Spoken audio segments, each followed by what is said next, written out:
అద్దంకి మేదరపట్ల సిద్ధం సభతో ప్రతిపక్ష నేతలకు గుబులు పెట్టేలా చేశారు సీఎం వైఎస్ జగన్. దాదాపు 15 లక్షల మంది వచ్చిన ఈ సిద్ధం సభతో ఒక్కొక్కరికి మూర్ఛ వచ్చినంత పనైంది. ఈ సభలో చంద్రబాబు పొత్తుల ఎత్తులు, నీచమైన రాజకీయాలను జగన్ ఎండగట్టారు. సింగిల్గా వస్తున్న తనను చూసి చంద్రబాబు గుండెల్లో జగన్ రైళ్లు పరిగెడుతున్నాయి.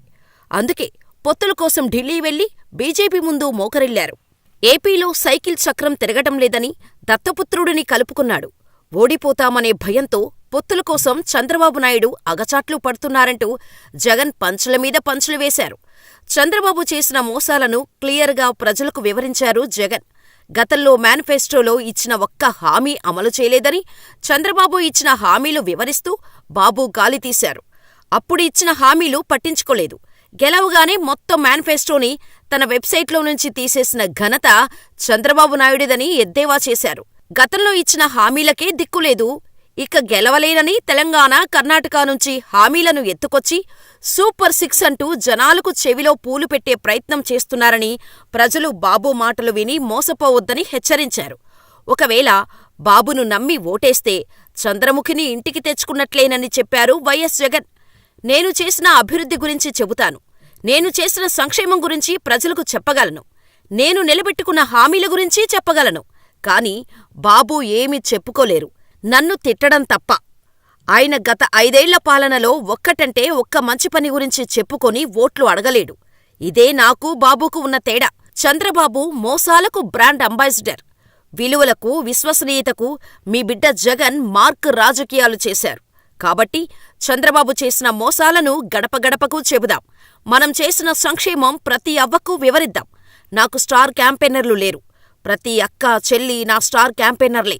నాకు ప్రతి ఇంట్లోనూ స్టార్ క్యాంపెయినర్లు ఉన్నారు. ప్రజల్ని దోచుకునేందుకు బాబుకు అధికారం కావాలి. దత్తపుత్రుడు తనతో కలవమంటే కలుస్తాడు, వద్దు పో అంటే వెళ్ళిపోతాడు. ఎన్ని సీట్లిచ్చినా నోరు మూసుకొని తీసుకుంటాడు. ఇప్పుడు బీజేపీతో పొత్తు పెట్టుకున్నాడు చంద్రబాబు నాయుడు. ఈయనకు అధికార పిచ్చి తప్ప మరొకటి లేదు. నరకలోకానికి, నారాలోకానికి ఎవరూ రారు. అందుకే ఎంటర్టైన్మెంటుతో స్వర్గం చూపించి లోపల నరకంలోకి పంపే మార్కెటింగ్ టెక్నిక్ చంద్రబాబుకు బాగా అలవాటు. తప్పుడు వాగ్దానాలతో వస్తున్నాడు. ఈ చంద్రబాబు మేనిఫెస్టోకు, శకుని పాచికలకు ఏమాత్రం తేడా లేదని ఫైర్ అయ్యారు జగన్. ఇలా మొత్తం తాను చేసిన సంక్షేమం చూసి ఓటేయమని వైఎస్ జగన్ ప్రజలను సూటిగా కోరారు. ఇక యుద్ధానికి సిద్ధమేనా అంటూ ప్రజలను అడగటంతో తామంతా సిద్ధమని mobile phone torch light on చేసి జగన్కు చూపించారు. ఈ ఒక్క సభతో మొత్తం ప్రతిపక్షాలకు ఇక నిద్రలేని రాత్రులే. వైఎస్ జగన్ అలవోకగా 175కు 175 అసెంబ్లీ స్థానాలు గెలుస్తారనడానికి ఇదే నిదర్శనం. ఖచ్చితంగా 25 లోక్సభ స్థానాలు గెలుస్తారనడంలో సందేహం లేదు.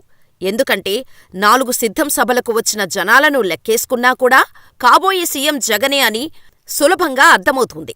ఒకే సభతో వైసీపీ కార్యకర్తలను సిద్ధం చేశారు జగన్. ఒకే సభతో ప్రతిపక్షాలపై యుద్ధం ప్రకటించారు జగన్.